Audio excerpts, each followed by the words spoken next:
Assalamualaikum warahmatullahi wabarakatuh. Alhamdulillahi wa kafa. Wassalatu wassalamu ala nabiil mustafa. Nabiyina Muhammadin wa ala alihi wa ashabihi wa man iqtafa, amma ba'd. Jamaah rahimakumullah. Sebuah karunia yang agung dari Allah Azza wa Jalla buat kita tatkala kita dilahirkan dari keluarga yang muslim. Kemudian Allah memberikan karunia yang lainnya, yaitu membimbing kita untuk meniti jalan Rasul sallallahu alaihi wasallam dalam beragama. Dan Allah juga memberikan taufik kepada kita untuk dapat beribadah, mendekatkan diri kepada Allah Azza wa Jalla.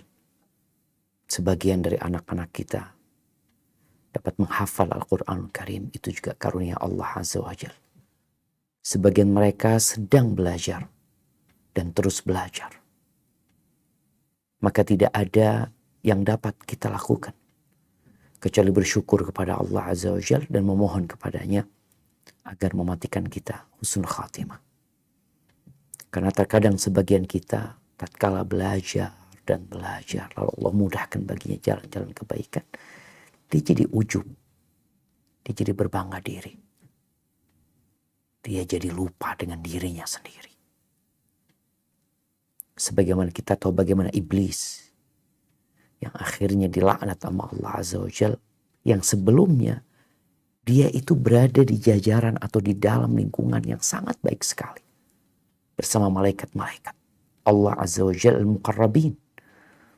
Tapi gara-gara dia terkena satu penyakit ujub, akhirnya dia berubah menjadi manusia, dia berubah menjadi makhluk yang sangat hina dan dina. Maka terus berdoa memohon kepada Allah, Allahumma a'inna ala dzikrika wa syukrika wa husni ibadatik. Hari ini kita akan melanjutkan kajian kita berkaitan dengan hikmah dari peristiwa meninggalnya Rasul sallallahu alaihi wasallam. Ya, beliau memang telah pergi meninggalkan dunia ini. Tapi beliau meninggalkan banyak pelajaran yang seharusnya kita ambil. Tatkala manusia jamaah di masa sekarang ini ya menulis demi menyingkap kematian tokoh-tokoh dunia. Kenapa fulan meninggal? Bagaimana dia meninggal? Peristiwanya seperti apa? Yang terkadang mereka adalah orang-orang fasik. Yang Anda terus kadang-kadang melihat ya, kenapa meninggalnya artis fulan, kenapa meninggalnya pemain film fulan atau penyanyi fulan, ini itu. Apa faedah yang kita dapatkan dari membaca yang seperti itu? Apakah menambah keimananmu? Apakah menjadikanmu semakin bertakwa kepada Allah Azza wa Jalla? Apakah menjadikanmu semakin membenci dunia ini? Karena ternyata semuanya meninggalkan dunia. Kalau itu pelajaran yang kau bisa dapatkan, semoga menjadikan kau lebih bertakwa kepada Allah Azza wa Jalla.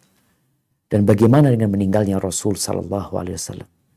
Ternyata dunia ini tidak membuat seorang pun, walaupun dia orang yang paling dicintai Allah, untuk tetap hidup di muka bumi ini. Karena memang negeri ini adalah negeri yang fana. Innaka mayyitun wa innahum mayyitun. Sesungguhnya engkau akan meninggal dunia. Dan mereka pun akan meninggal dunia. Taib barakallahu fiik, kita masuk ke hikmah yang ke-13. Iya. 12 Ustaz. Yang ke-12. Bismillah. Peristiwa wafatnya Rasulullah Sallallahu Alaihi Wasallam di Fikih Sirah Nabawiyah karya Profesor Dr. Zaid bin Abdul Karim Az-Zaid hafizahullah ta'ala.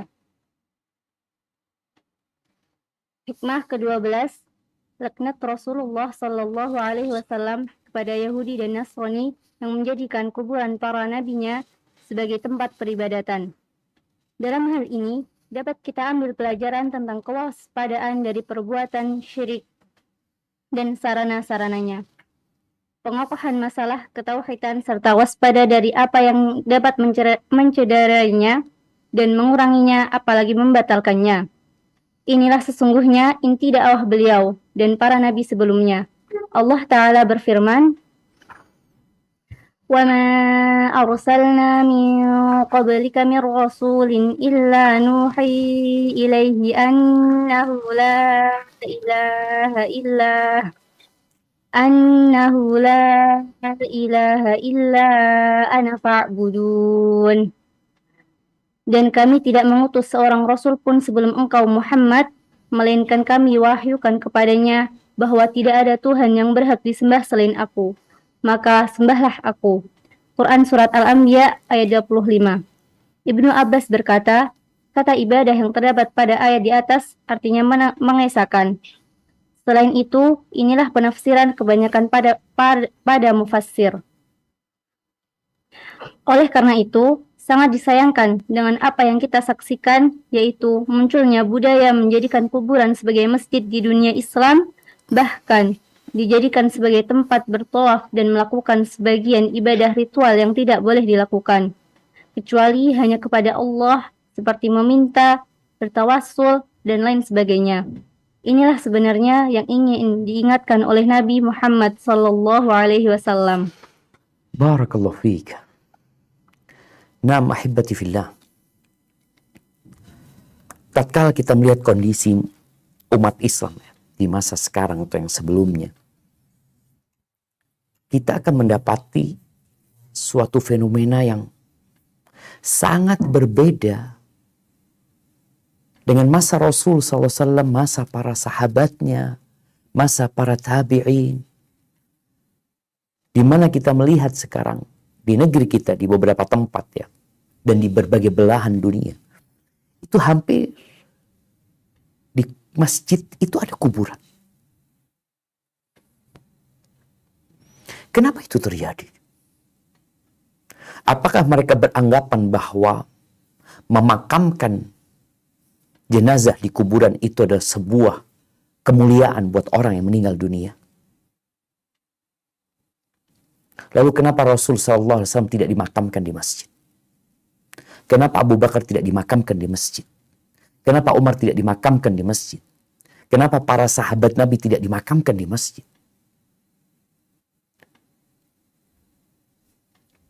Rasul SAW sebelum meninggal dunia, beliau memberikan wasiat kepada para sahabatnya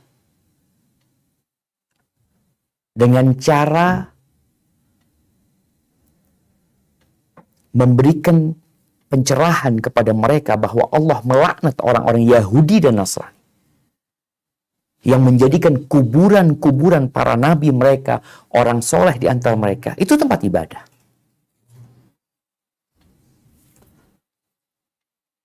Dan itu realitanya. Kalau kita melihat ya, di mana dikuburkan raja-raja, ratu-ratu, kardinal-kardinal, paus umpamanya. Coba cari tahu di mana mereka dikuburkan.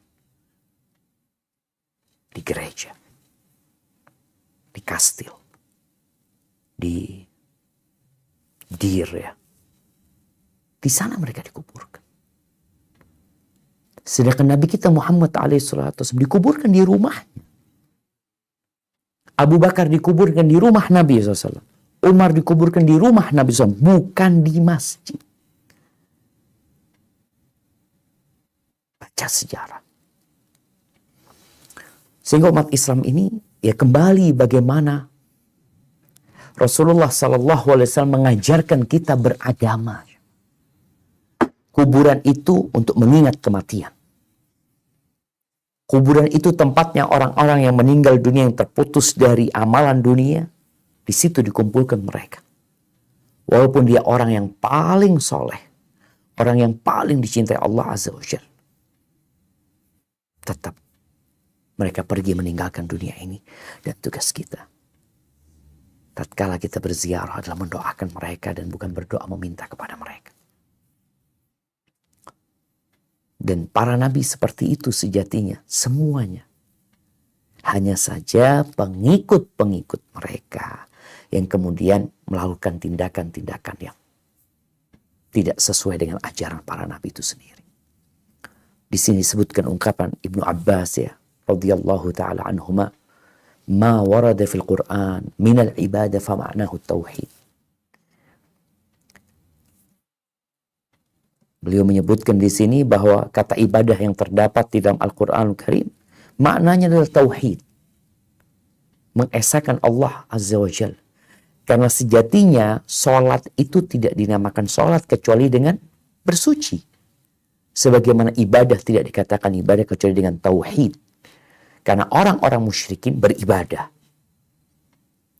Penduduk Mekah ketika Nabi SAW diutus, mereka beribadah kepada Allah Azza wa Jalla. Mereka tawaf, mereka berhaji, tapi mereka tidak mentauhidkan Allah Azza wa Jalla. Sehingga amalan mereka tidak berguna. Jadi, ya ini tugas kita bersama untuk memberikan pencerahan kepada umat manusia. Yang namanya kuburan itu ya sudah di kuburan. Kalau mungkin ada masyarakat kita yang dikuburkan di rumahnya, ada yang seperti itu. Di halaman rumahnya, halaman belakang, halaman depan, kadang-kala seperti itu. Tapi lebih baik dikuburkan di pekuburan umat Islam. Tapi masjid bukan tempat untuk kuburan. Nabi SAW ingat tidak dikuburkan di masjid.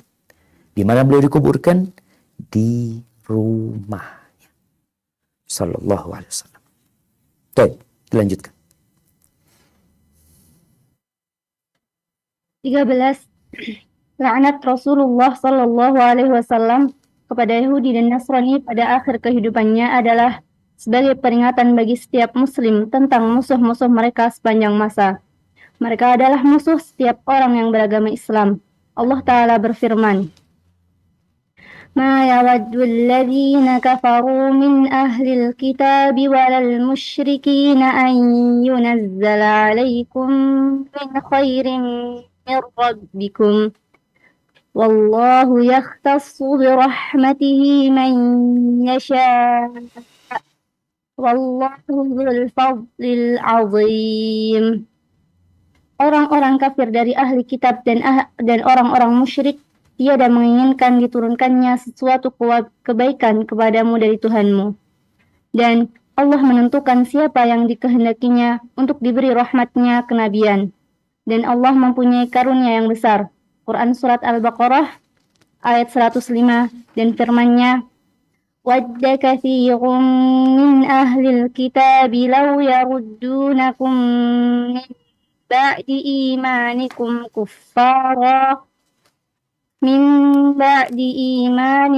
kuffaran hasadan min 'indi anfusihim min ba'di ma tabayyana lahumul haqq.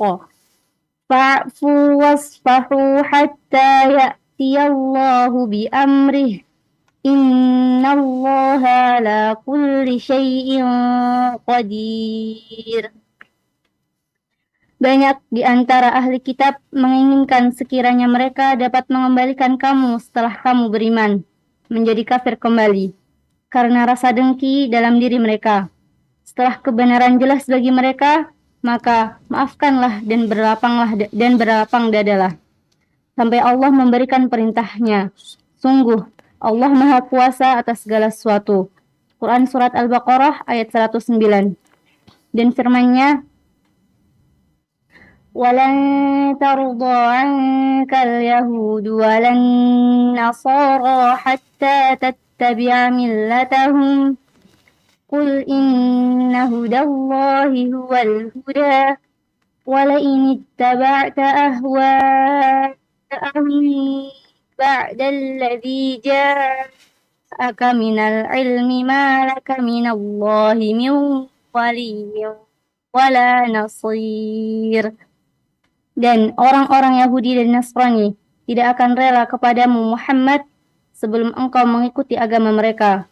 Katakanlah, sesungguhnya petunjuk Allah itulah petunjuk yang sebenarnya. Dan jika engkau mengikuti keinginan mereka setelah ilmu kebenaran sampai kepadamu, tidak akan ada bagimu pelindung dan penolong dari Allah. Quran Surat Al-Baqarah ayat 120. serta ayat-ayat lainnya yang menjelaskan tentang kebusukan para musuh Islam dan kedengkian mereka terhadap kaum muslimin. Tidak ada perbedaan antara mereka yang hidup di masa Nabi maupun sesudahnya. Mereka sama saja dalam memusuhi kaum muslimin. Barakallahu fikum. Jadi semuanya memusuhi kaum muslimin. Walaupun mungkin ada perbedaan tingkat permusuhan tersebut. Makanya ada orang-orang kafir harbi. Kafir yang memusuhi umat Islam dan memerangi. Mereka menggunakan berbagai macam cara dalam upaya menghabisi umat Islam.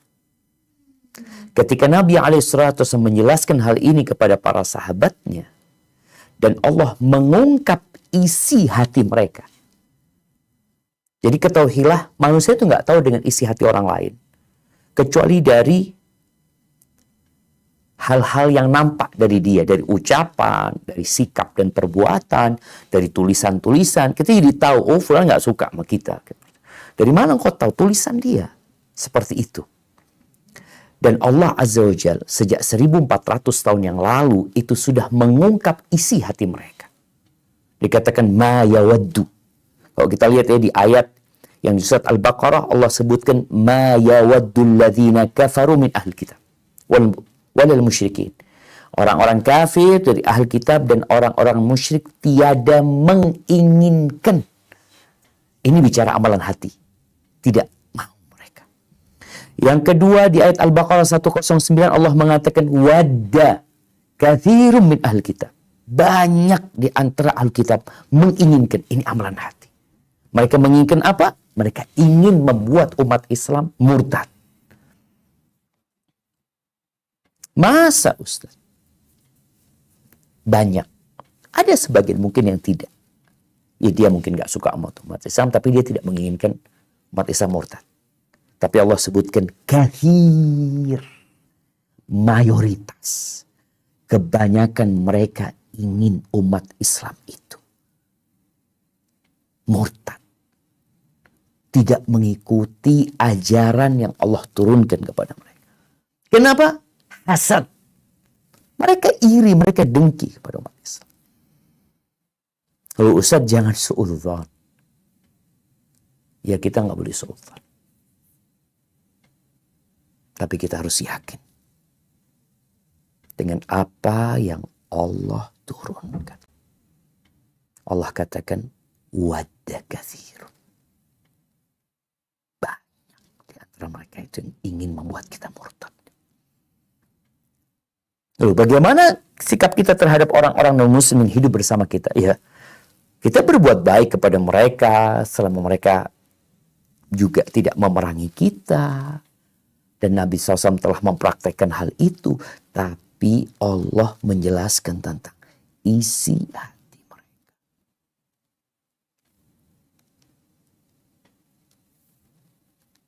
Kita toleransi. Kita hidup saling menghormatin, saling menghargai. Nah, tapi kita harus tahu. Banyak di antara mereka yang kepingin kalian murtad. Maka kenapa usaha, ya, upaya untuk membuat umat Islam tidak yakin dengan agamanya. Itu besar sekali. Biaya besar mereka keluarkan. Mereka membuat berbagai macam lembaga-lembaga penelitian untuk hal itu. Sehingga nanti muncul ungkapan semua agama sama. Mereka nggak sama. Sebagian umat Islam maksa. Sebagian umat Islam maksa untuk menyampaikan kepada umat Islam juga bahwa semua agama sama. Yang Nasara nggak mengatakan agamanya sama kita. Yang Yahudi tidak pernah mengatakan agamanya sama kita. Lalu kita yang umat Islam dipaksa untuk mengatakan semua agama sama. Dengan logika seperti apa kita bisa menerima hal itu? Sedangkan mereka, enggak, semua agama menyuruh kepada kebaikan. Sebagian agama menyuruh kita menghamba kepada berhala, kepada benda dan patung. menyuruh kita melakukan kesyirikan, menyekutukan Sang Pencipta dengan makhluk-makhluknya, melakukan ritual-ritual pengabdian kepada setan. Ada yang sebagian seperti itu. Apakah itu yang kau katakan semua agama mengajak kepada kebaikan? Apakah ada keburukan yang lebih buruk daripada mengajak manusia untuk menghamba kepada benda-benda dan makhluk? Nggak ada. Maka Allah katakan mereka nggak suka gitu. Yang mereka sukain kalian murtad, nggak beragama sudah. Dan ini diungkapkan oleh mereka. Kita kalau membaca, maka kita itu nggak boleh lupa dengan sejarah. Nggak boleh. Sejarah itu berulang. Makanya kenapa di negeri kita ya ada upaya untuk mengingatkan orang dengan perjuangan yang terjadi di negeri kita. Peristiwa-peristiwa itu diingatkan kembali agar kita berhati-hati. Peristiwa itu mungkin saja berulang. Dan di Al-Baqarah kita lihat ya, ini 3 ayat ini semuanya di Al-Baqarah yang berdekatan. Dan Al-Baqarah ini turunnya di kota Madinah. Tatkala Nabi SAW hidup berdampingan dengan non-Muslim, berdampingan dengan orang-orang Yahudi, hidup satu payung, satu masyarakat, mereka punya kontrak perjanjian yang harus dipenuhi bersama orang-orang Yahudi. Allah turunkan ayat ini agar umat Islam tetap berhati-hati gitu loh. Ya kita hidup satu kampung, satu negeri, mungkin satu pekerjaan, tapi ingat. Ada sesuatu yang terjadi dengan mereka. Mereka nggak suka sama kalian. Gimana mereka akan suka engkau mengatakan Tuhan satu, dia mengatakan Tuhan 3. Seperti itu. Bagaimana dia akan suka kepadamu? Sedangkan kita umat Islam beranggapan, meyakini, bahwasanya kitab-kitab yang Allah turunkan itu sudah dihapus dan sudah mengalami penyimpangan-penyimpangan. Itu keyakinan kita. Dan dia meyakini bahwa Nabi kita Muhammad SAW tidak benar. Nggak ada Nabi setelah Nabi Isa. Itu pendapat mereka. Bagaimana mungkin? Makanya kita bicara urusan hati ini. Hati-hati. Kalau bicara muamalat sekali lagi, ingat bermuamalat itu beda babnya. Tetangga kita sakit, kita bantu, kita punya rezeki, kita berbagi dengan mereka, tapi kita tetap berusaha bagaimana mengajak dia sebenarnya sebagai bentuk cinta kita kepada dia sesama satu bangsa, satu negara, satu kampung, kadang-kala satu nasab, bagaimana mengajak dia untuk meniti jalan kebenaran ini. Yang jelas Allah sebutkan walan tardu ankal yahud walan nasar. Orang-orang Yahudi dan orang-orang Nasrani tidak akan rela kepada. Nggak akan. Ini bicara urusan hati. Ngomong, ya orang bisa berdusta dengan omongannya. Tapi bicara hati mereka kayak gitu. Ini kebanyakan mereka. Hatta tattabi'a millatahum. Sampai kalian mengikuti agama mereka. Oleh karena itu, kenapa Nabi SAW mengingatkan umatnya, seperti sebelum beliau meninggal SAW, tentang bagaimana orang-orang Yahudi, ya, bagaimana orang-orang Nasrani, agar kita tidak mencontoh mereka. Mereka itu dilaknat. Mereka dilaknat. Kita di umat Islam ketika bicara ini memang betul. Ini disebutkan Allah melaknat mereka. Rasulullah SAW menyampaikan hal itu kepada para sahabat. Dan alhamdulillah agama kita tidak ada yang disembunyikan jemaah. Kalau bicara sebuah keyakinan, sebuah pedoman hidup bagi kita. Tapi tetap kita hidup harus toleransi. Sebagai keyakinan, ya yang jelas lakum dinukum waliyadin. Bagimu agamamu, bagiku agamaku. Dan ingat, kita nggak lama hidup di dunia ini, jemaah.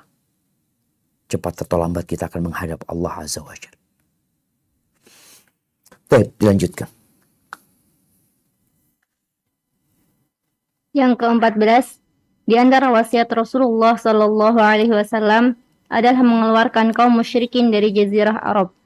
Terkadang ada yang bertanya-tanya tentang hikmah dari wasiat ini, sekalipun ia menerima perintah Rasulullah Shallallahu Alaihi Wasallam tersebut.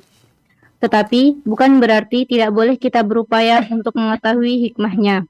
Barangkali di antara hikmahnya adalah Rasulullah Shallallahu Alaihi Wasallam menginginkan untuk menjaga jazirah ini sebagai benteng Islam dengan menjauhkan segala yang dapat mengakibatkan hancurnya benteng tersebut. seperti disebabkan banyaknya orang-orang kafir dan dominasi mereka. Karena orang-orang kafir apabila mendominasi suatu tempat, mereka akan membuat kehancuran. Sebagaimana yang terdapat pada hadis Rasulullah Shallallahu Alaihi Wasallam saat beliau ditanya, apakah kita akan binasa? Padahal di tengah-tengah kita terdapat orang-orang yang soleh. Beliau menjawab, ya, apabila keburukan telah merajalela. Apabila diizinkan orang-orang Yahudi, Nasrani, dan kaum musyrikin telah tinggal di Jazirah Arab, maka ini akan membuat jumlah mereka semakin banyak dan melampaui jumlah kaum muslimin, sehingga kaum muslimin pun menjadi minoritas. Pada saat itulah keburukan akan mendominasi dan pada akhirnya benteng Islam terancam hancur. Subhanallah jamaah. Ya, ini sebagai sebuah tindakan yang penuh dengan hikmah. Tatkala Rasul sallallahu alaihi wasallam memberikan arahan agar orang-orang musyrikin tidak tinggal di Jazirah Arab. Mereka boleh tinggal di Palestina, mereka tinggal di Jordan, banyak tempat. Yang tatkala itu umat Islam, negeri Islam itu sudah sampai ke berbagai penjuru dunia. Bahkan kita tahu tahun 92 Hijriah, umat Islam itu sudah sampai ke Spanyol, ke Andalusia. Dan sebelumnya di masa Utsman bin Affan, umat Islam itu sudah sampai ke Azerbaijan. Sudah sampai ke sana. Jadi begitu luasnya negeri Islam, Nabi SAW memerintahkan para sahabat untuk Jazirah Arab, orang-orang musyrikin jangan tinggal di sana. Mereka silahkan tinggal di negeri Islam yang lainnya. Mereka akan diberikan jaminan keamanan bagi mereka, tapi Jazirah Arab jangan. Karena apa? Karena terbukti sepanjang sejarah ketika Nabi SAW tinggal bersama Yahudi, 3 kabilah Yahudi yang besar, semuanya berkhianat. 3. Banu Nadir, Banu Qainuqa yang pertama, yang mereka tinggal aman, damai, tentram, mereka berkhianat. Yang kedua, Banu Nadir berkhianat. Yang terakhir, yang paling parah, tatkala umat Islam diserang, mereka malah kompromi dengan para penyerang dari orang-orang musyrikin untuk menyerang umat Islam dari dalam. Dan ini sebuah kebijakan yang sangat agung dalam mengelola sebuah negara. Mereka nggak boleh tinggal di situ demi menjaga benteng pertahanan umat Islam. Juga karena mereka melakukan tindakan-tindakan yang kita tahu itu dimurkai Allah Azza wa Jal, yang tentunya karena mereka orang-orang musyrikin yang tidak tahu nilai-nilai tauhid, yang mungkin juga mereka meminta ke lapangan untuk menjalankan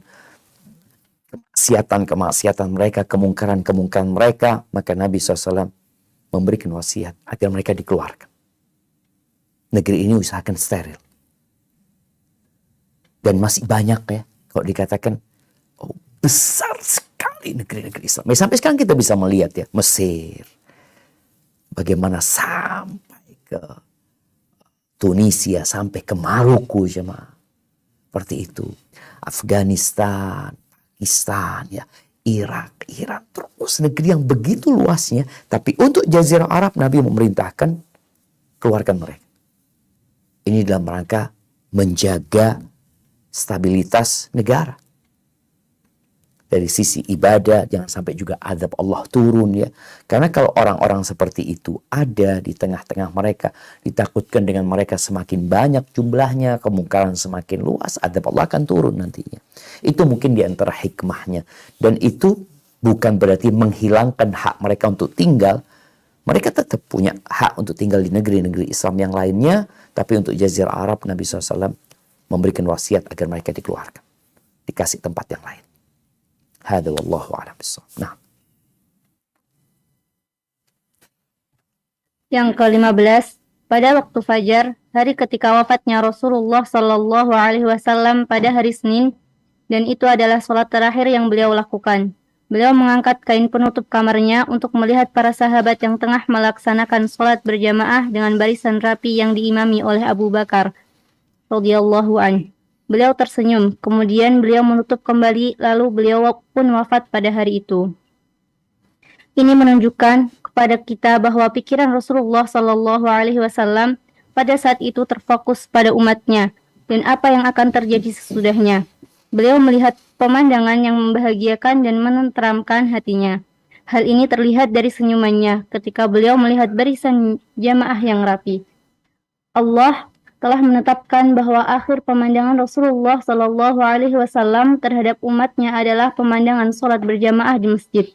Wahai saudaraku yang muslim, bahwa saat Rasulullah Shallallahu Alaihi Wasallam meninggalkan dunia, beliau tersenyum karena pemandangan tersebut. Oleh karena itu, janganlah kamu melupakan pemandangan yang sangat agung itu. Apa pemandangan yang sangat agung itu, jam? Untuk berada di tengah-tengah shaf yang sedang melaksanakan sholat berjamaah. Ini khususnya bagi kaum laki-laki. Bagaimana Nabi SAW tersenyum ya. Karena sholat ini kalau terjaga, yang lainnya akan terjaga. Seorang yang disiplin sholat subuh di masjid. Dan dia menjaga hal itu. Dan kita tahu dua sholat yang paling berat buat orang munafikin adalah sholat berjamaah pada saat sholat isya dan sholat subuh. Maka bagaimana kita membuat Nabi berbangga dengan umatnya yang beliau juga ingin memiliki umat yang banyak ya. Maka jaga sholat berjamaah di masjid. Karena sampai saat ini kita masih menjumpai banyak orang yang mengatakan, ya Ustadz, apa hukumnya sholat berjamaah di masjid? Udahlah, kalau bicara hukum, mungkin engkau akan terjebak dalam perselisihan pendapat para ulama. Engkau tinggalkan semua perselisihan itu. Engkau ikut dalam shaf barisan umat Islam yang membuat Nabi SAW bangga. Cukup. Ketika kau mampu melakukan itu. Para sahabat Nabi radhiyallahu ta'ala anhu. Bagaimana semangat mereka untuk datang ke masjid. Padahal di masa itu gak ada lampu, jemaah. Gak ada listrik. Gelap gulita. Kalau sekarang Masya Allah kita bisa berangkat dengan motor kita yang jalan jadi terang. Atau kita bisa pergi ke masjid dengan membawa handphone. Kita gunakan penerangannya. Dan ketika engkau sholat subuh di masjid itu. Ini menunjukkan engkau benar-benar meninggalkan kenyamananmu. Lebih enak sholat di rumah. Gak capek, gak lelah. Juga bisa santai. Sedangkan di masjid kita tahu kalau kita telat kita akan ketinggalan. Kita akan berusaha berangkat ke masjid sebelum waktunya. Dan bagaimana kita bersama hamba-hamba Allah yang lainnya menghadap kepada Allah. Maka tolong, sebagaimana Syekh katakan, kita harus renungkan hal itu. Beradalah engkau di tengah-tengah barisan yang membuat Nabi SAW sebelum meninggal dunia, beliau tersenyum bergembira. Karena itu yang diharapkan beliau. Umat Islam tetap menjaga sholat yang 5 waktu. Barakallahu fiik. Nah. Yang ke-16, bencana kematian Rasulullah Shallallahu Alaihi Wasallam yang tengah dihadapi para sahabatnya adalah pelajaran berharga untuk kita bagaimana cara menyikapi suatu musibah.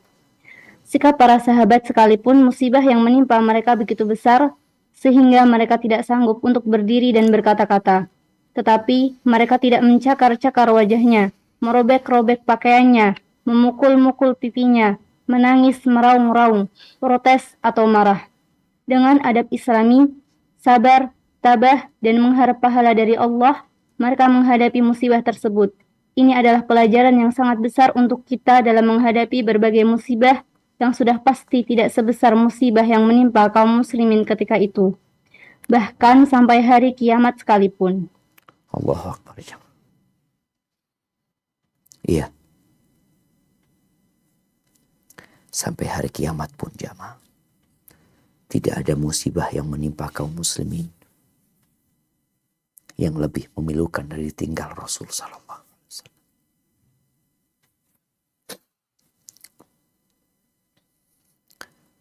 Maka sikap kita sebagai umatnya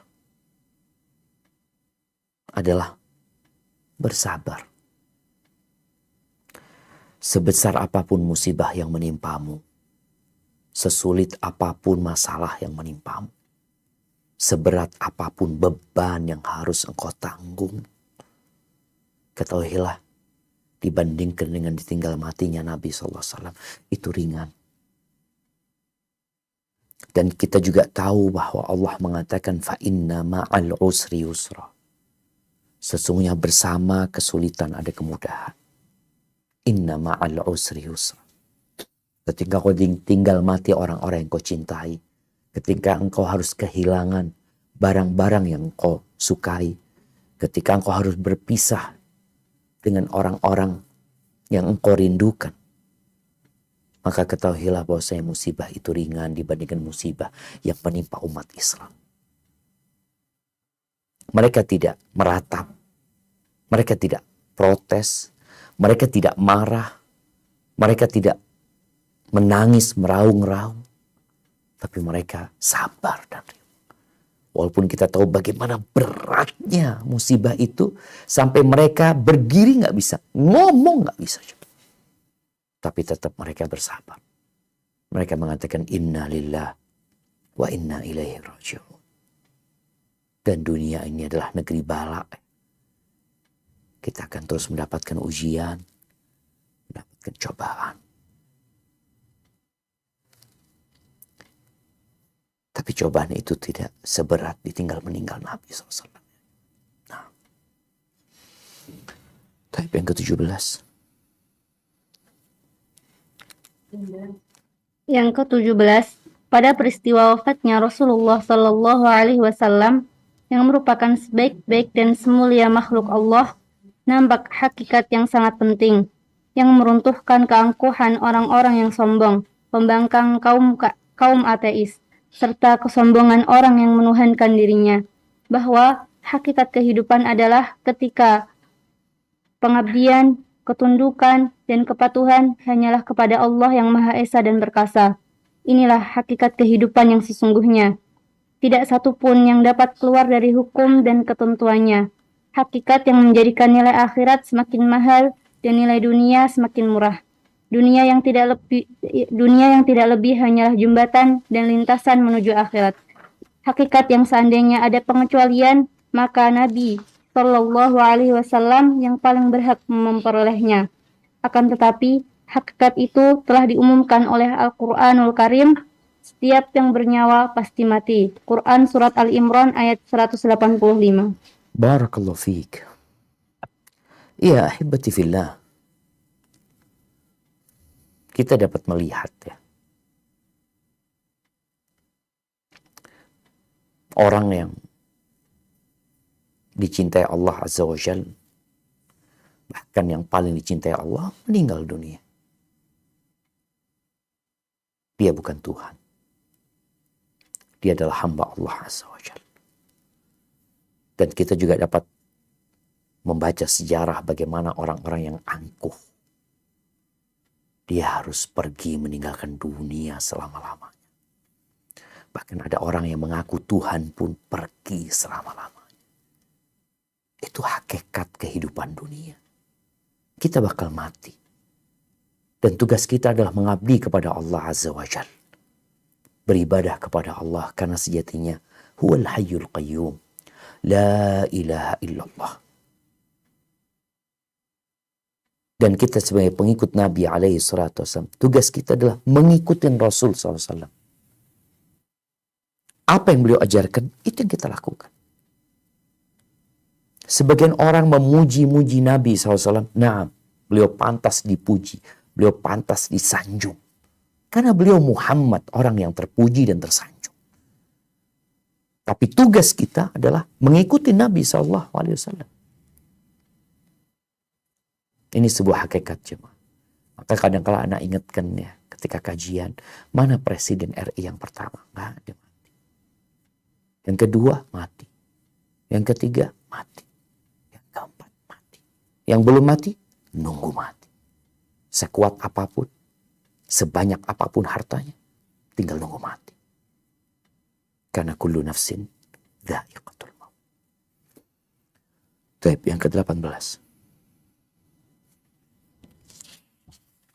Yang ke-18, musibah yang paling besar yang pernah menimpa umat ini adalah kematian Rasulullah Sallallahu Alaihi Wasallam. Tidak ada dan tidak akan pernah ada lagi bencana dahsyat yang pernah menimpa umat Islam selain kehilangan Nabi Sallallahu Alaihi Wasallam. Beliau bersabda, sesungguhnya tidak ada seorang pun dari umatku yang mengalami musibah lebih dahsyat dari musibahku.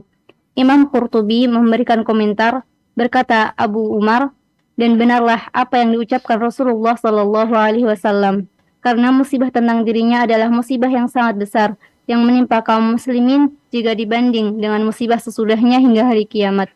Oleh karena itu, ketika musibah besar tersebut menimpa para sahabat, peristiwa itu benar-benar mengguncang dan sangat dahsyat. Ibnu Rajab berkata, ketika Rasulullah Sallallahu Alaihi Wasallam wafat, umat Islam mengalami keguncangan yang sangat dahsyat. Di antara mereka, ada yang tercengang, ada yang jatuh dan tidak sanggup berdiri. Bahkan, ada juga yang tidak percaya sama sekali. Semoga Allah merahmati para sahabat yang mulia yang telah menghadapi musibah besar tersebut. Mereka menyaksikan dan merasakan pahitnya ditinggal oleh Rasulullah Sallallahu Alaihi Wasallam yang sebelumnya mereka merasakan manisnya bersahabat dengan sang kekasih, manusia pilihan, yaitu Muhammad Sallallahu Alaihi Wasallam. Oleh karena itu, janganlah mencela perilaku mereka atas musibah dahsyat yang menimpanya. Iya jemaah. Kita mungkin tidak terlalu merasa ya dahsyatnya musibah ditinggal mati Nabi SAW. Karena banyak di antara kita yang belum kenal sama Nabi SAW. Ketika engkau sayang dengan seseorang, lalu dia pergi meninggalkanmu selama-lamanya, maka tatkala itu engkau akan merasakan sakitnya ditinggal. Ada orang tua yang tidak sakit ditinggal mati anaknya karena memang anaknya gak pernah kumpul sama dia. Atau anaknya gak berbakti. Atau bahkan orang tua ingin anaknya mati karena kedurhakaan dia. Tapi ketika anak yang dia besarkan dengan penuh cinta dan kasih sayang tumbuh menjadi anak yang berbakti, memberikan manfaat kepada umat manusia, dan senantiasa hadir bersama orang tuanya dalam suka dan dukanya, lalu dia pergi, itu rasanya pedih banget. Gimana dengan para sahabat Nabi ya? Yang mereka setiap sholat ya diimami sama Nabi SAW. Kemudian selesai sholat mereka melihat wajah Rasul SAW. Mereka makan bersama Nabi SAW. Mereka duduk bercengkrama bersama Nabi SAW. Mereka bareng-bareng berangkat berjihad di jalan Allah Azza wa Jalla bersama Nabi SAW. Lalu Nabi pergi jemaah. Iya, beliau pergi yang biasa dilihat sama para sahabat ya, naik ke atas mimbar, berpidato, berkhutbah, menyampaikan wasiat-wasiat kepada para sahabat. Mereka benar-benar hidup penuh dengan cinta dan kasih sayang. Tahu-tahu wajah yang biasa mereka pandang itu gak ada lagi. Suara yang biasa mereka dengar, nasihat-nasihatnya gak terdengar. Makanya Syekh Zaid memberikan wasiat, jangan mencela mereka ketika engkau melihat kok bisa sampai seperti itu para sahabat. Iya, itu musibah terbesar yang pernah mereka lalui dalam hidup mereka. Nggak ada lagi sampai hari kiamat yang lebih besar dari itu. Maka kita nih, semakin kau cinta sama Nabi SAW, engkau akan rasakan. semakin beratnya ketika engkau baca perjalanan hidup Nabi SAW. Ya Allah, beliau udah gak ada ya. Beliau udah gak ada. Iya, beliau udah gak ada.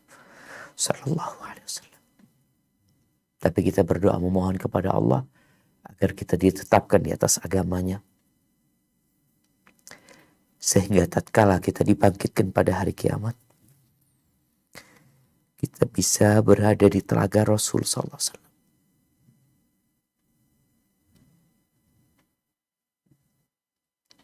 Karena beliau mengatakan, ana faratukum fil haud, ana faratukum fil haud. Aku akan mendahului kalian sampai ke haud. Beliau nungguin kita aja. Dan beliau janji akan berjumpa dengan kita. Barakallahu fiik. Yang ke-19, sesungguhnya musibah tentang kematian Rasulullah Sallallahu Alaihi Wasallam adalah sebagai penghibur dari segala macam musibah.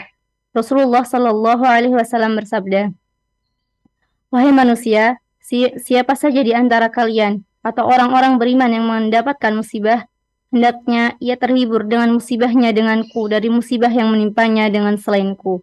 Sesungguhnya tidak seorang pun dari umatku yang tertimpa musibah setelahku lebih dahsyat dari musibahku." Abu Bakar radhiyallahu anhu apabila menghibur seorang di antara yang diucapkan adalah, "Ingatlah saat kehilangan Rasulullah sallallahu alaihi wasallam. Niscaya musibah yang menimpamu itu kecil dan Allah akan memberikan pahala yang besar." Ibnu Rajab berkata, semua musibah akan menjadi ringan jika dibandingkan musibah ini, yakni wafatnya Rasulullah sallallahu alaihi wasallam. Abu Al-Jauza berkata, penduduk Madinah apabila mendapatkan musibah, maka saudaranya akan datang menemuinya dan menyalaminya lalu berkata, "Wahai hamba Allah, bertakwalah kepada Allah. Sesungguhnya pada diri Rasulullah sallallahu alaihi wasallam ada teladan yang baik." Ibnu Katsir berkata, apalah artinya musibah? Tidak ada musibah yang menimpa kita, kecuali akan menjadi ringan manakala kita mengingat musibah yang pernah menimpa kita berupa kematian Rasulullah Sallallahu Alaihi Wasallam. Subhanallah jemaah.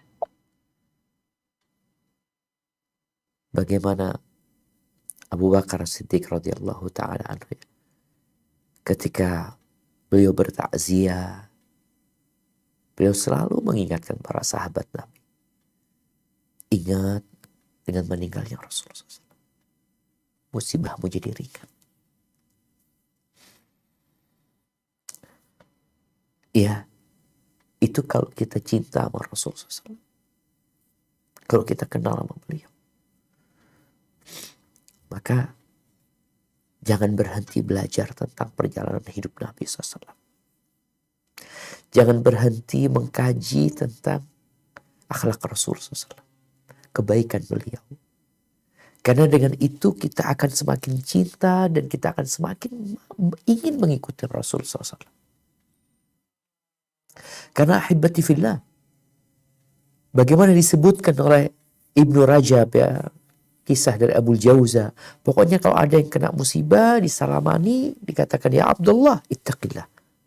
Bertakwalah kau kepada Allah. Fa inna Rasulullah SAW, fa inna fi Rasulullah SAW uswatun hasanah.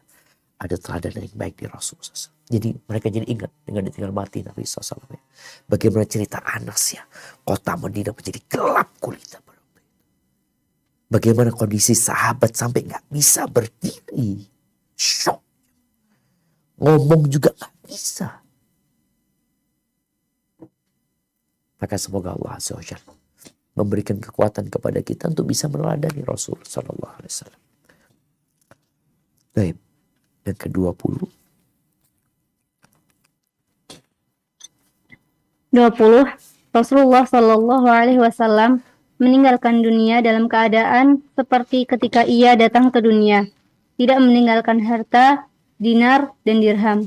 Selain itu, tidak juga meninggalkan anak kecuali Fatimah Az-Zahra yang beliau bisikkan bahwa ia adalah yang pertama dari keluarganya yang akan menyusulnya. Beliau wafat sementara baju perangnya masih tergadaikan pada seorang Yahudi dengan 30 gantang gandum demi memberi makan kepada keluarganya. Hal ini menunjukkan bahwa beliau adalah orang yang paling jauh dari dunia. Yang beliau tinggalkan sesudahnya adalah hidayah, keimanan, syariat yang mencakup dan abadi sebagai warisan yang besar, serta umat yang terbaik di antara umat-umat yang ada serta moderat. Beliau adalah teladan kita. Sedikit pun beliau tidak memberikan perhatian terhadap dunia dengan cara mengumpulkan dan menyisihkannya untuk setelahnya. Hal yang beliau tinggalkan adalah ilmu yang bermanfaat dan petunjuk yang lurus dalam berdakwah ke jalan Allah. Berapa yang sudah kamu miliki dari bagian ini, wahai saudaraku, untuk bekal menghadap Tuhanmu kelak? Subhanallah. Ya mulia. Iya. Nabi SAW meninggalkan dunia ini. Gak ada warisan yang beliau wariskan. Bukan berarti seorang muslim gak boleh ya. Dia punya harta untuk ahli warisnya. Boleh. Bahkan Nabi SAW pernah memberikan nasihat kepada Sa'ad bin Abi Waqqas dengan ucapannya, innaka antadhara warathataka aghniya khairun min antadharahum alatan yatakaffafuna an-nas. Atau kama qala Rasul SAW. Engkau meninggalkan ahli warismu dalam kondisi punya harta yang cukup. Itu lebih baik daripada engkau meninggalkan mereka dalam kondisi miskin ya. Artinya mereka harus jadi beban buat orang. Mereka meminta-minta kepada orang. Namun Nabi SAW ingin menjelaskan kepada kita bahwa harta itu sejatinya sesuatu yang remeh. Nabi SAW tidak meninggalkan harta. Beliau punya harta tapi itu jadi sedekah. Bahkan ketika beliau meninggal dunia, baju besinya itu digadaikan untuk makan ya. Bukan untuk gaya hidup ya. Sebagian kita harus berhutang ya. Untuk gaya hidupnya, untuk menyenangkan dirinya. Nabi SAW untuk kebutuhan hidup. Maka hal ini yang harus kita ambil pelajaran darinya. Engkau berhutang untuk kebutuhan hidup silahkan. Asalkan engkau punya kemampuan untuk membayar. Tapi untuk gaya hidup hilang. Kita perlu bersabar di sini. Jangan sampai engkau hidup terbelenggu dengan hutang-hutangmu gara-gara kemauan dan ambisi. Ingin lebih besar, ingin lebih ini, lebih ini. Dan beliau adalah suri toladan yang baik. Tapi sekali lagi, bukan berarti engkau gak boleh punya harta yang ditinggalkan untuk ahli waris. Tapi jangan menjadi penimbun harta, penumpuk harta, yang engkau lupa manfaat harta itu untuk dirimu sebenarnya. Nabi SAW meninggalkan ilmu, mengajarkan petunjuk buat mereka. Engkau apa yang kau ajarkan? Ketika engkau bukan orang yang mengajarkan ilmu, maka kau tinggalkan harta yang untuk disedekahkan. Itu termasuk yang akan nyambung ketika engkau meninggal dunia, sedekah jari. Dan bagi seorang yang alim pun, yang berilmu pun, dia juga ambil pelajaran. Jangan sibuk menimbun harta, lupa bersedekah. Barakallahu fiik. Nah. Yang ke-21, sebelum meninggalnya Rasulullah Shallallahu Alaihi Wasallam, beliau telah mengatakan, kami tidak diwariskan, apa yang kami tinggalkan adalah sedekah. Beliau tidak meninggalkan harta untuk ahli warisnya. Tetapi beliau meninggalkan warisan yang lain yaitu ilmu. Sebagaimana sabdanya, sesungguhnya para ulama adalah pewaris para nabi. Sesungguhnya para nabi tidak meninggalkan warisan berupa dinar dan dirham. Sesungguhnya mereka hanya mewariskan ilmu. Siapa saja yang mengambil ilmunya, sesungguhnya ia telah mendapatkan bagian yang banyak. Arti dari hadis ini bahwa beliau berkata, sesungguhnya kami tidak diwariskan karena keturunan, melainkan kami diwariskan dengan berusaha. Inilah warisan Rasulullah Shallallahu Alaihi Wasallam yang selalu hidup dan kekal yang digeluti para ulama dan para pencari ilmu. Hendaknya kamu, wahai para pencari ilmu, adalah orang yang memperoleh bagian yang paling besar dari warisan Rasulullah Shallallahu Alaihi Wasallam yang abadi, yang di dalamnya terdapat kemuliaan dan ketinggian dunia dan akhirat. Aku wasiatkan kamu untuk mencari ilmu dan ketahuilah, orang yang tidak mencari ilmu tidak akan beruntung. Sampai-sampai mereka menganggap orang yang tidak berilmu adalah sampah yang rendah. Dhunnun pernah ditanya tentang orang rendah. Beliau menjawab, orang yang tidak mengenal jalan menuju Allah dan tidak berusaha untuk mengenalnya. Allahu Akbar jemaah. Kalau kita tahu sebab warisan itu 3. Yang pertama nasab. Yang kedua pernikahan. Yang ketiga al-wala, membebaskan budak. Nabi SAW tidak diwarisi. Tapi ternyata beliau meninggalkan warisan untuk siapa saja. Kalau tadi warisan harta itu untuk 3 orang. Dengan 3 sebab ya. Adapun yang ditinggalkan Nabi SAW adalah pusaka warisan yang dapat diperoleh oleh semua orang tanpa terkecuali. Nggak harus anaknya Nabi. Nggak harus keluarga Nabi. Nggak harus istrinya Nabi. Tapi siapa saja dapat mendapatkan. Apa warisan beliau? Ilmu agama. Sekali ilmu agama. Yang dengan ilmu ini kita jadi tahu jalan menuju kepada Allah Azza wa Jalla. Dan yang dapat warisan ini akhadha bihadzin wafir. Dia dapat keberuntungan yang besar sekali. Kita merasa beruntung ketika dapat warisan harta yang berlimpah ruah. Kita merasa beruntung ketika mendapatkan pekerjaan dengan gaji yang besar. Sebagian kita nggak bangga ketika bisa hadir di majelis ilmu, kemudian dia pulang membawa warisan Rasul SAW. Dianggap biasa-biasa aja. Padahal itulah keberuntungan sebenarnya. Maka ya terserah.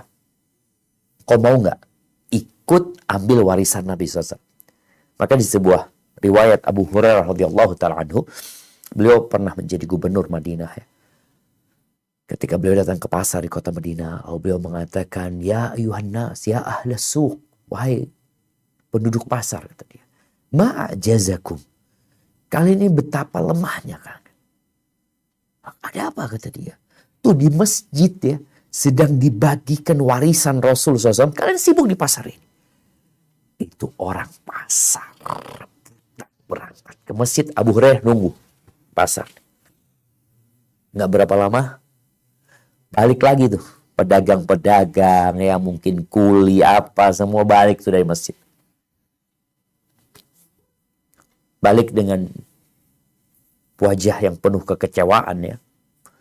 Mereka mengatakan, kenapa kalian balik? Kata Abu Hurairah, kenapa kalian balik? Ya Abu Hurairah, gak ada yang dibagi-bagi di masjid. Gak ada yang dibagi. Orang selalu berpikir dibagi warisan itu fulus, emas. Kata Abu Hurairah radhiyallahu ta'ala anhu, apa yang kalian dapatkan di masjid? Ya, ada orang-orang yang sedang sholat, ada yang ngaji, ada yang belajar fikih, ada ini, macam-macam lah orang di masjid. Kata Abu Hurairah, itu warisan Rasul SAW. Itu. Nabi SAW mengatakan, innal anbiya lam yuwarithu dinaran wala dirhaman. Para nabi itu tidak mewariskan emas dan perak. Apa yang diwariskan? Wa innama warathul ilm. Ilmu yang diwariskan. Maka kita bersyukur kepada Allah tatkala kita berada di shaf atau di kereta orang-orang yang sedang menuntut ilmu. Karena kita sedang berusaha mencari pusaka Nabi Muhammad sallallahu alaihi wasallam. Barakallahu fiik. Mungkin kita cukupkan di sini dan mudah-mudahan ya pada pertemuan yang akan datang kita bisa menyelesaikan hikmah-hikmah dan pelajaran dari kisah peristiwa meninggalnya Rasul SAW. Taib, Anda kembalikan ke moderator untuk memimpin jalannya tanya jawab. Barakallahu fiik. Nah Ustadz, jazakumullah khairan ya Ustadz. Ana bacakan pertanyaan yang masuk. Yang pertama Ustadz. Assalamualaikum warahmatullahi wabarakatuh. Waalaikumsalam warahmatullahi wabarakatuh. Ustadz Hafizakallah, jika kita ada salah dengan seseorang Ustadz, maka kita harus meminta maaf dengan yang bersangkutan. Tapi Ustadz, Ana telah bertobat atas kesalahan yang Ana lakukan. Dan jika Ana meminta maaf kepada yang bersangkutan, itu sangat sulit Ustadz, karena tidak mungkin Ana menyebutkan kesalahan padanya. Apakah dosa Ana akan tetap terus ada Ustadz, walaupun sudah tobat? Mohon nasihatnya Ustadz. Jazakumullah khairan. Barakallahu fiik. Masya Allah, barakallahu fiik. Nah, ahibati fillah. Berkaitan dengan hak orang lainnya.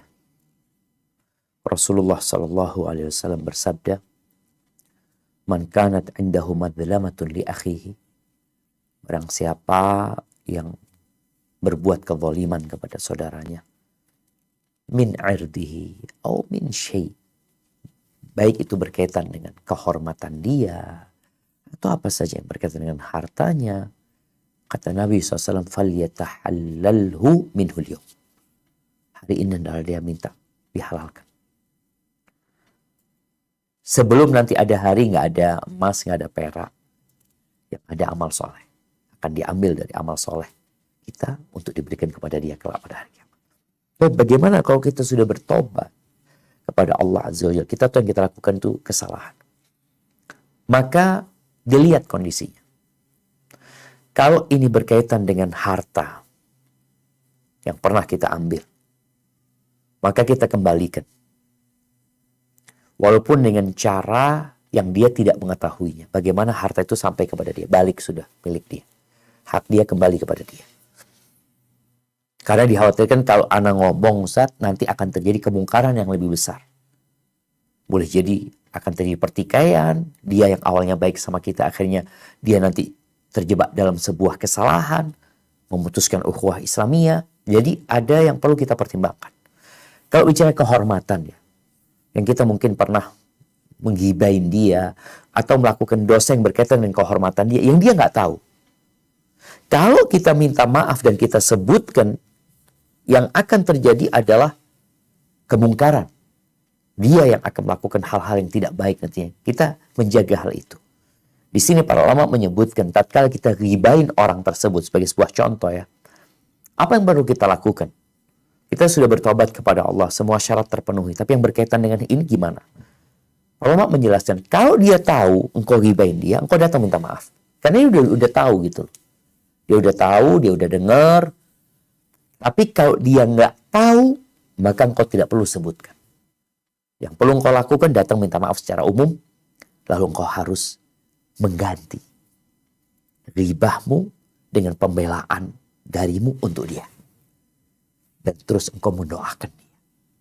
Mudah-mudahan dengan cara itu, ya kesalahanmu itu terhapuskan ya. Sepadan dengan apa yang sudah engkau lakukan kepada dia dari kebaikan-kebaikan tersebut. Hadza wallahu a'lam bishawab. Nah Ustaz, jazakumullah khairan ya Ustaz. Pertanyaan berikutnya, Assalamualaikum warahmatullahi wabarakatuh. Waalaikumsalam warahmatullahi wabarakatuh. Nah. Ustadz mohon nasihatnya, sebelum sholat isya, anak ketiduran dan kebangun jam 4 pagi. Apakah boleh mengerjakan sholat isya yang belum anak kerjakan tadi?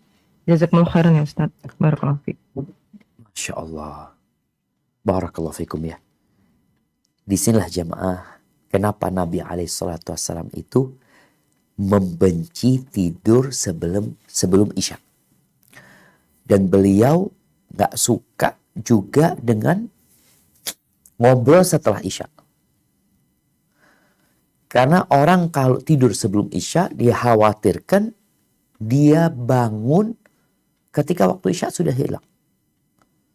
Kalau dia ngobrol setelah isya, ditakutkan dia terlalu malam sehingga subuhnya yang bermasalah nanti. Terus bagaimana kondisi orang yang tidur? Yang pertama adalah dia bertobat kepada Allah Azza wa Jalla, beristighfar ya.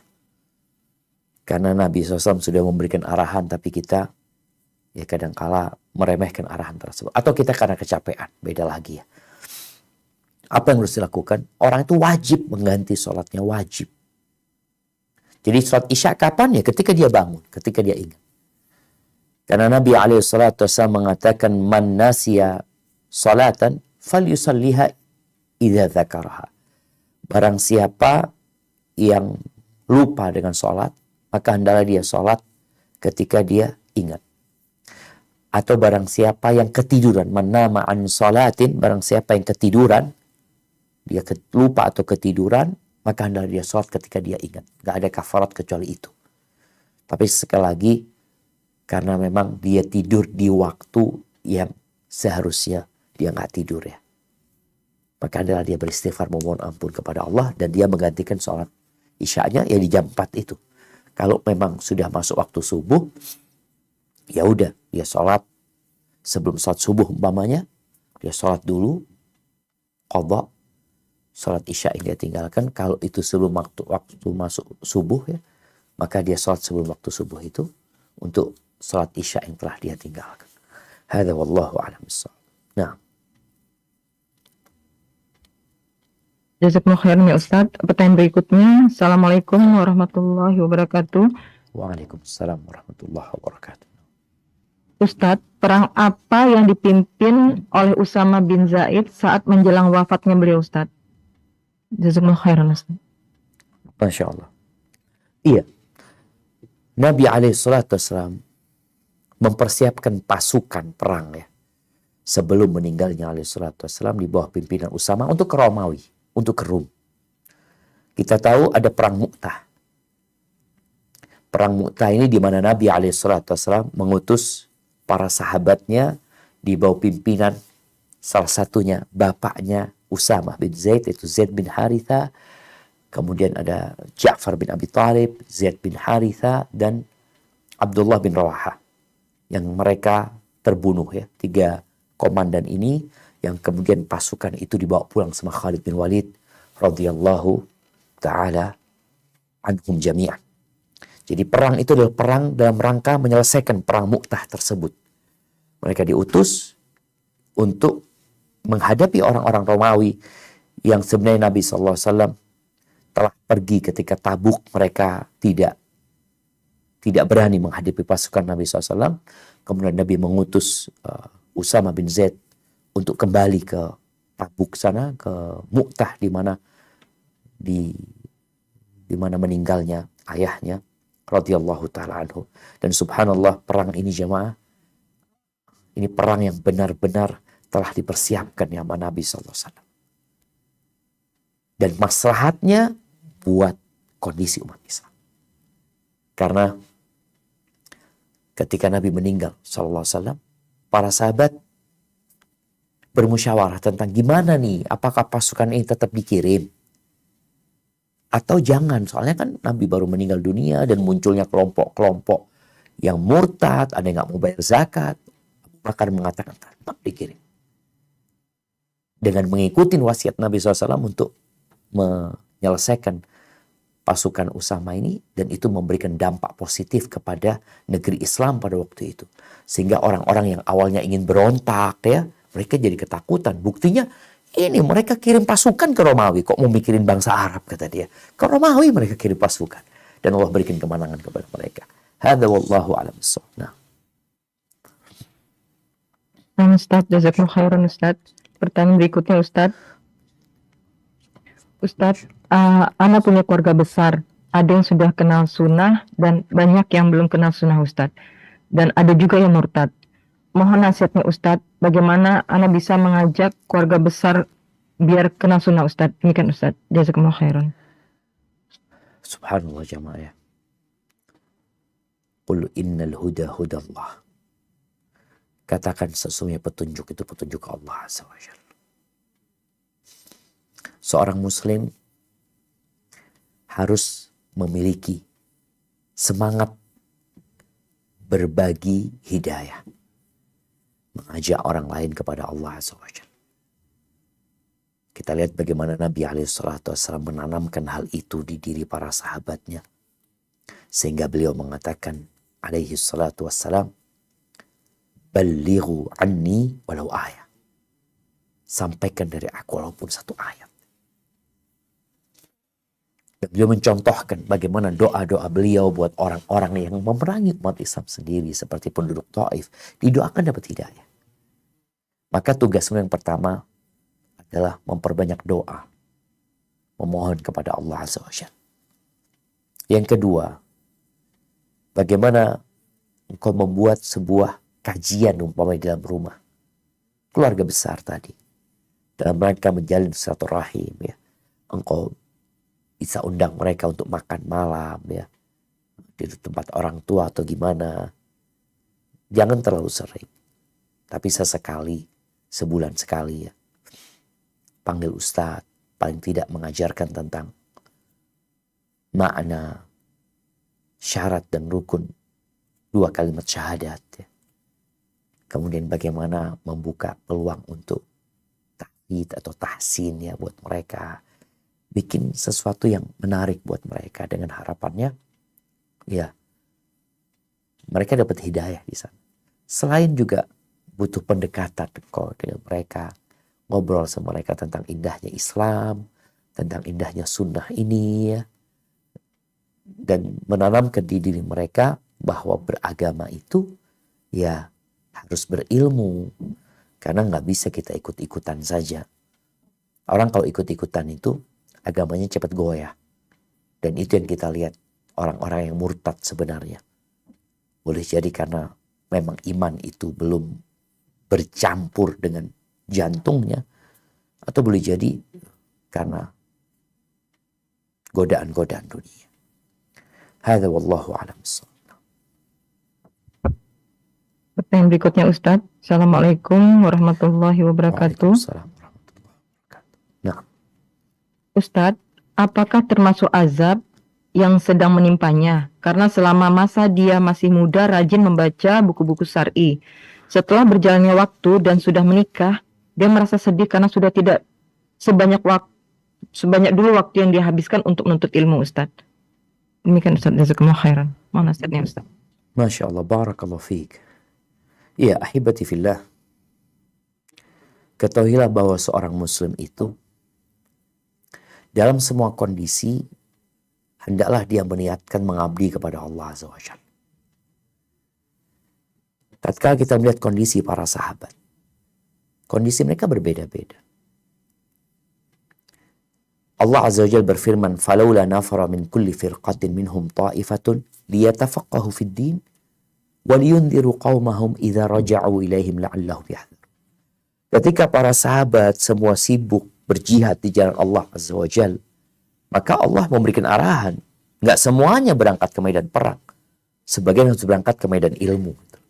Belajar mereka dalam rangka mendapatkan ilmu, mengamalkannya, dan ketika pulang ke kampungnya mereka memberikan peringatan. Dan kondisi para sahabat Nabi kita melihat ada yang mereka lebih dominan di ilmu agamanya. Masya Allah. Yang kedua, ada yang dominan di medan perang. Ada yang menjadi donatur, yang kaya raya. Tapi mereka semua tetap menuntut ilmu. Namun dengan durasi mungkin yang berbeda-beda. Maka tatkala engkau sekarang menjadi seorang suami, menjadi kepala keluarga, tetap engkau niatkan untuk mengabdi kepada Allah Azza wa Jalla. Ilmu yang sudah engkau dapatkan, sekarang waktunya untuk mempraktekkan hal itu. Mungkin kau di tempat kerjamu, ya secara waktu tentunya berbeda jamaah. Ya anak rasakanlah. Anak dapat melihat ya kondisi seseorang di pesantren yang terus belajar, di Jamiah Islamiyah terus belajar, waktunya cuma belajar. Ketika dia pulang, dia menjadi kepala keluarga. Dia punya kesibukan. Selain ngajar umpamanya, dia harus kumpul sama keluarganya, dia harus mencari nafkah.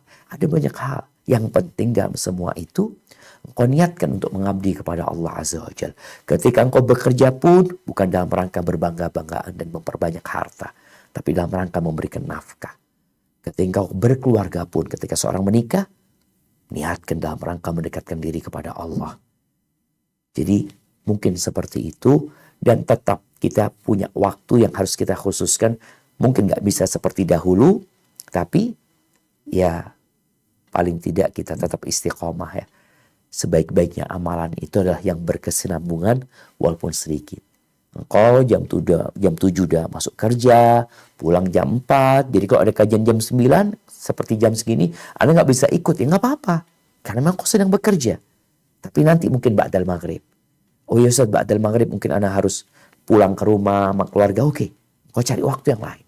Yang jelas, usahakan punya waktu untuk tetap menuntut ilmu. Untuk hadir di majelis ilmu. Untuk mencari apa? Mencari warisan dan pusaka Rasulullah Sallallahu Alaihi Wasallam. Barakallahu fiik. Jazakumullah khairan Ustadz. Pertanyaan dari teman-teman berikutnya Ustadz. Assalamualaikum warahmatullahi wabarakatuh. Waalaikumsalam warahmatullahi wabarakatuh. Ustadz, bolehkah memakai serum penumbuh rambut alis? Bolehkah jika rambut di bleaching dahulu sebelum diwarnai? Demikian Ustadz. Jazakumullah khairan Ustadz. Dari mak-mak Ustadz. Nah, subhanallah jemaah ya. Mak-mak ini punya banyak kekhawatiran. Dia takut tua. Ya. Dia takut keriput. Dia ingin selalu tampil mempesona. Di depan kawan-kawannya. Bukan di depan suaminya. Ya. Tapi ada mungkin di depan suaminya. Tapi kebanyakan mak-mak ini bersolek untuk sahib-sahibnya. Ya mungkin yang sudah ngaji ya. Dia kepingin kelihatan, mempesona, indah. Sehingga kalau kita lihat kebanyakan perhiasan, skincare itu mak-mak ya. Baik, berkaitan dengan tadi yang ditanyakan. Bagaimana hukumnya menaruh serum atau apa ya agar bulu alisnya itu jadi seger ya, jadi apa ya, jadi subur, jadi bulunya semakin bagus. Saya rasa nggak ada masalah di sisi itu, karena hal itu termasuk hal yang normal dia lakukan. Dia tidak merubah ciptaan Allah Azza wa Jalla. Kalau memang hal itu bisa dilakukan ya, seperti pakai celak. Ada beberapa riwayat yang mengatakan celak itu menumbuhkan bulu mata. Jadi seperti lebih kepada pupuk ya mungkin ya. Kalau buat tanaman itu pupuk. Seperti itu. Artinya dia kepingin lebih indah lagi mungkin. Alisnya lebih bagus. Tapi kembali kepada tujuan tadi ya. Tujuannya adalah untuk suaminya ya. Ada yang Anda ketahui. Nanti mungkin bisa tanyakan kepada Ustadz yang lainnya. Adapun kalau bicara apa tadi di Bleaching Ustadz. bleaching itu warnanya diputihkan ya, dia apa? Iya, dimatikan gitu ya. Gimana sih? Gimana? Jadi Disemir ada- kayaknya, kayak disemir bleaching itu kan. ya dimatikan dulu jadi biar warnanya masuk gitu Ustadz. Iya. Iya. Iya, biar warnanya masuk. Iya, artinya rambutnya diputihkan dulu baru dikasih ini. Iya betul Ustadz, warnanya diputihkan dulu, katanya dimatikan gitu ya Ustadz, ya, terus biar masuk warnanya Ustadz. Nah, Masya Allah, barakallahu fiik. Ya, hibati fillah. Jadi sebenarnya yang dianjurkan untuk dirubah itu adalah uban. Jadi perempuan ini sebenarnya rambutnya masih bagus, tapi dibikin uban dulu dia, baru dia semir. Wallahu a'lam bishawab ya. Bab yang berkaitan dengan perempuan berhias selama tidak ada unsur merubah ciptaan Allah Azza wa Jal. Kalaupun mungkin ada yang modelnya bukan perubahan yang permanen ya. Di mana hal itu seperti perubahan dengan memakai henna, itu perubahan yang gak lama, nanti dia akan kembali seperti yang lama ya. Semoga gak ada masalah ya. Tapi wallahu a'lam bishawab, mungkin bisa ditanyakan kepada ustadz-ustadz yang lainnya. Jadi mungkin bagi perempuan sebelum dia berhias, yang pertama nasihat ana niat ya. Kenapa engkau melakukan itu? Untuk apa sebenarnya? Yang kedua, ya bicara tadi pertanyaan hukumnya seperti apa ya. Karena memang ada sebagian ulama yang berpendapat sampai meluruskan rambut nggak boleh. Karena dipandang itu termasuk merubah ciptaan Allah Azza wa Jal. Tapi sebagian ulama lainnya berpendapatan enggak, itu termasuk perubahan yang tidak permanen sebenarnya. Sebagaimana tadi menyemir rambut itu nggak permanen. Dia akan kembali seperti warna asalnya. Seperti itu. Hadza wallahu a'lam bishawab. Jazakumullah khairan Ustadz. Pertanyaan berikutnya Ustadz. Assalamualaikum warahmatullahi wabarakatuh. Waalaikumsalam warahmatullahi wabarakatuh. Nah, Ustadz, apa hukumnya niat setelah amal Ustadz? Sebagai contoh, memberi sesuatu kepada orang, lalu baru berniat hal itu sebagai sedekah Ustadz. Demikian Ustadz. Jazakumullah khairan. sebenarnya innamal a'malu binniyat. Innamal a'malu binniyat. Amalan itu harus ada niatnya. Dan niat itu sebelum beramal atau bersama amal itu sendiri. Kalau seorang ngasih orang lain, dia nggak punya niat. Sepertinya sesuatu yang apa ya? Yang mustahil dia memberikan sesuatu. Boleh jadi niat dia sekedar membantu, nolong orang itu, ngasih orang itu, atau ngasih dalam rangka dulu daripada anak ruwet sama dia udah kasih seperti itu. Itu niat dia. Nah, yang jadi masalah setelah dia punya niat yang tadi bukan untuk Allah Azza wa Jal, dia baru sadar nih. Bagaimana ya Allah tadi kayaknya aku melakukan itu. Ya sama sekali tidak ada Allah dalam niat. Apa yang harus dia lakukan? Ya dia memohon ampun kepada Allah Azza wa Jalla. Kan memang sayang duit itu keluar sedangkan niatnya dia bukan mengharap keridhaan Allah SWT.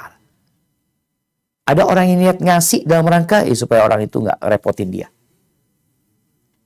Maka wallahu a'lam bishawab, yang sudah lewat itu lewat.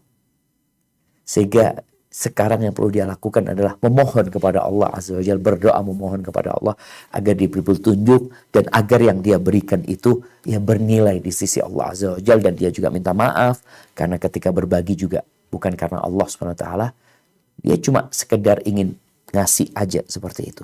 Dia bukan riya sebenarnya, tapi dia sekedar ngasih orang. Maka tolong dia berdoa memohon kepada Allah agar ya Allah memaafkan dia. Dan semoga Allah memberikan taufik dan hidayah kepadanya untuk bisa berbuat baik karena Allah SWT. Hadza wallahu a'lam bishawab. Jazakumullah khairan Ustadz. Pertanyaan berikutnya Ustadz. Assalamualaikum warahmatullahi wabarakatuh. Waalaikumsalam warahmatullahi wabarakatuh. Nah,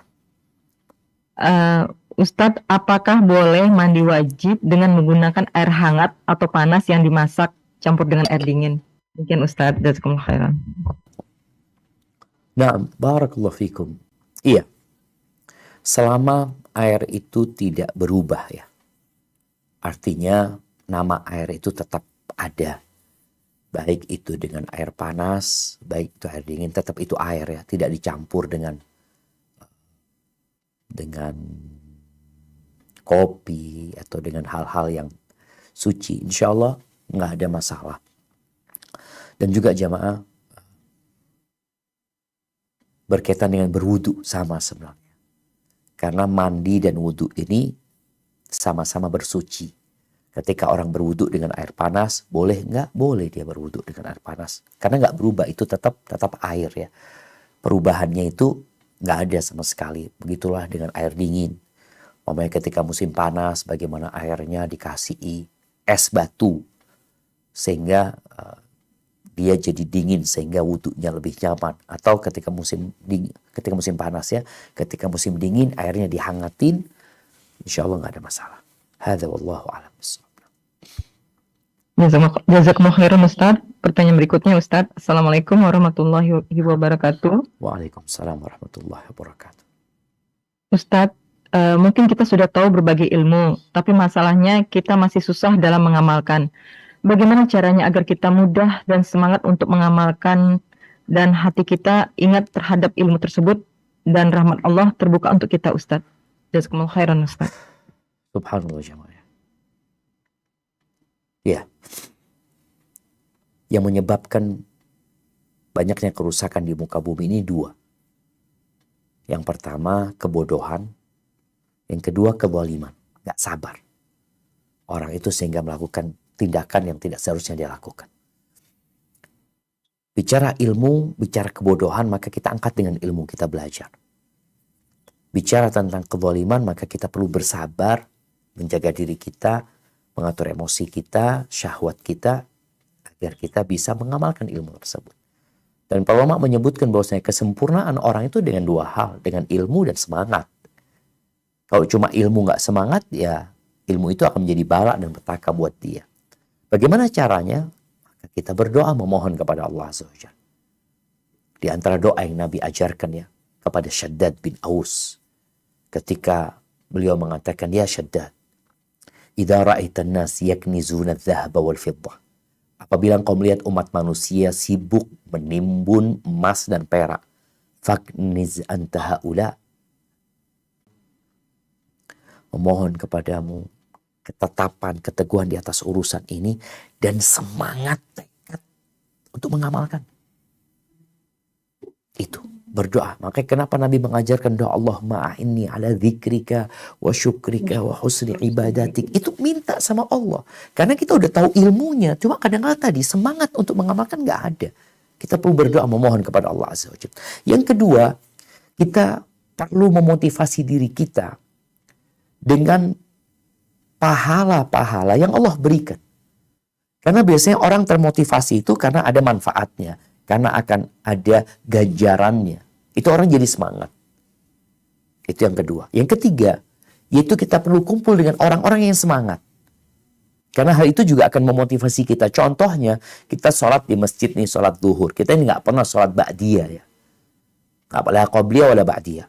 Tapi ketika sholat di masjid sama sohib-sohib, selesai sholat subuh, biasanya kita pulang, sohib-sohib pada sholat ba'diyah semua.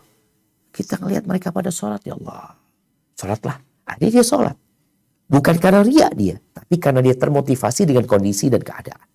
Itu. Yang keempat, kita perlu membaca bagaimana orang-orang yang dari kalangan salafus shalih yang ahli ibadah. Sehingga itu juga akan memotivasi kita. Kita baca, ya Allah, fulan nih sholat sehari. Ada mamanya Sa'id bin Musayyib. Dia selama 40 tahun itu selalu sholat di masjid. 20 tahun gak pernah kelihatan tengkuknya orang. Selalu di soft pertama. Jadi hal-hal seperti ini biasanya akan memotivasi kita. Ketika lihat fulan ini Masya Allah sehari tiap Senin Kemis dia puasa. Kita ngomong, ya Allah, udah setahun ini kayaknya gak pernah puasa Senin Kemis. Jadi dengan mengetahui kondisi orang itu, insya Allah itu akan memotivasi kita untuk lebih semangat beribadah ya. Allahu a'lam bishawab. Mungkin ke pertanyaan terakhir. Ustaz, jazakum khairan Ustaz. Pertanyaan terakhir. Assalamualaikum warahmatullahi wabarakatuh. Waalaikumsalam warahmatullahi wabarakatuh. Ustaz, gimana caranya yang paling ampuh dalam menghafal Al-Quran bagi yang sudah 50 tahun ke atas Ustaz? Dari mak-mak juga Ustaz. Jazakum khairan Ustaz. Masya Allah. Iya jemaah. Cara yang ampuh ini salah satunya mak itu harus cari orang yang hafal Quran. Makanya ketika ada seorang penghafal Al-Quran di kota Madinah ya, dia setelah umur 60 tahun baru dia sadar dengan pentingnya menghafal Al-Quran. Akhirnya dia menghafal Al-Quran setelah umur 60 tahun, 3 tahun hafal. Itu juga akan memotivasi kita. Maka buat emak-emak ini, insya Allah sekarang ini sarannya begitu mudahnya, nggak seperti dulu. Dulu kita itu harus ya dengar dulu dari ustadz ya. Kadang-kala kita bacaannya belum benar ya. Sekarang emak-emak bisa sering mendengarkan dengan cara adanya program. Tiap hari mendengarkan satu ayat umpamanya. Satu baris, satu dua baris dia dengerin terus. Nanti dia setorkan. Setorkan tuh kalau mungkin dia nggak bisa datang, setorannya online. Minta ke ustazah. Artinya satu hal yang kita bisa lakukan dengan istiqomah. Karena kadang-kala udah dengarnya benar, tapi hafalannya salah.